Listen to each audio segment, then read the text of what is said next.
Hey, Eshin here. Today we're going to be looking at a leak that came a couple days ago for the brand new fireteam class that is supposedly coming soon.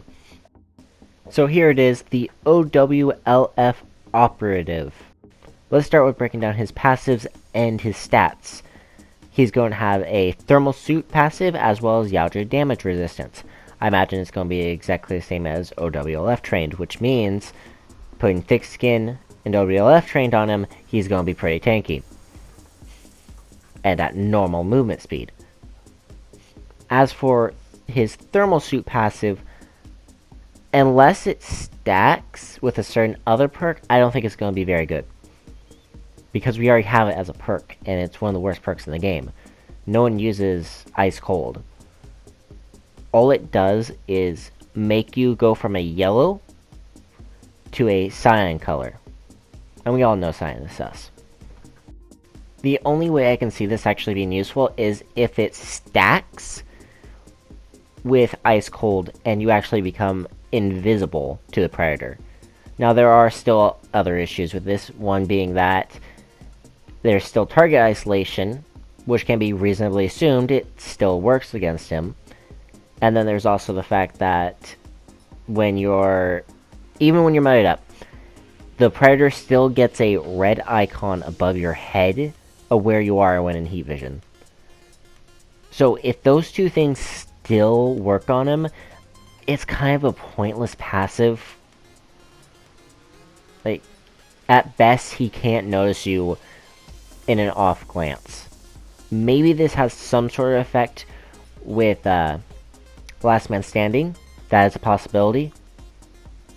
But I don't see this happening. Particularly interesting note is the 2 health bars.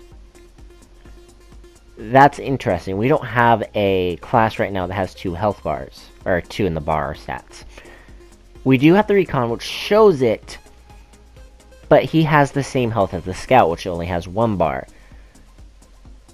So, what's happening here? Is the Scout stats a lie, and he should have 2 bars? Or is the Recon stats a lie, and he should have 1 bar? Now there is actually one interesting thing relating to another leak. Before we got the new mode, there was a leak of the Echo call sign for a 5th fireteam member. If you notice, he has 140 health. Now, before we go on with that theory, for anyone who doesn't know, thick skin before patch 2.0 earlier this month, or I guess that would be last month now in September, used to only give you 15 health. Now it gives you 25. So when you put it on a Scout or a Recon, it used to give you a 140. And that's what I originally thought what was happening with this class. But I always had a theory that this could be the base stat line for a brand new class.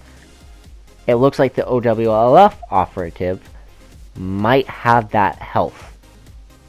It's just a theory. It could be that that was a Scout or a Recon with thick skin, or that the OWLF Operative does have 125 health, and it was also running old thick skin in that leak. I don't know where the leak came in from, so that does affect whether or not that theory is true or not, or at least the credibility of the theory. Now, he does have 4 bars of stamina, which is good, but he only has base movement speed, which isn't that good. So, he's going to be tanky if you go for a tank build, but he's not going to be able to hunt down the Predator. Speed is more important for hunting down the Predator, for getting to positions where you can actually shoot the Predator. Whereas being tanky, it's better for objective stuff. Not that being a tank is bad, because let's take it in perspective. He does have 140 health, alright? He then has additional thick skin on top of that. That is 165. We then put on 2 OWF trainings. Those are about 10%, I believe, so that would be 20. 20% damage resistance. Now, if we take 100, and say you took 100 damage, that would save you 20 health. So using a penny earned, or a penny saved as a penny earned, we'll add that on top. So you have 165, Divide that by 100, you get 10%, which is 16.5. We'll round that up to 17. Multiply that 2 to get the 20%. 34. 34 health points on top of 165. That's 199 health. Yeah, now I don't think this is going to replace the support, because the support can also get to 200 health and have 1 extra perk point left over. It's not much, but it's something.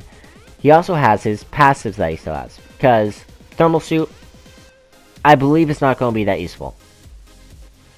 Gouge's damage resistance, we've already used that to get to the 200 health mark. So for the support class, that 1 extra point and his passive does kind of give him an advantage. The third main advantage, though, the big one that still makes him somewhat useful, is his gear points. He has 15. With OWLF operative, you have 4 for the Fieldster net, so that's 12 down to 8. You have 8 extra gear points. That's only enough for 1 special gear item, such as the UAV or the medkit. Support class, on the other hand, can have 2 regardless. And if you were to put the self-revive syringe on the OWLF, you wouldn't be able to have any of those. You would have to choose a 3-drop item, such as the ACIG or the frag grenades. While with the support class, you can have the self-revive and any other item you wanted. So there is a big advantage to having those 3 extra gear points. Now the final thing to mention here is we finally get a smart disc for a melee weapon. Now this may disappoint some of you because we are not as likely to get Mike Harrigan now. But at the same time, we don't need Mike Harrigan to get the smart disc now. So that is cool. I don't think it's going to be any special or anything else. Just a regular melee weapon. Just like Dutch's knife. It may be a predator weapon, but it's still a regular knife. I don't think it's going to be thrown or do extra damage. There's no real reason to think that. That's it from me. Please comment your speculations down in the comment section below. Please join my Discord and follow my Twitch and Twitter, links down below. And please like, subscribe, and share if you liked the video. And if you want to check out more, my next video is on how the new game mode is actually a better mode for the short-term health, which helps the long-term health of Predator Hunting Grounds than a 2v6 or a 3v12 would have been.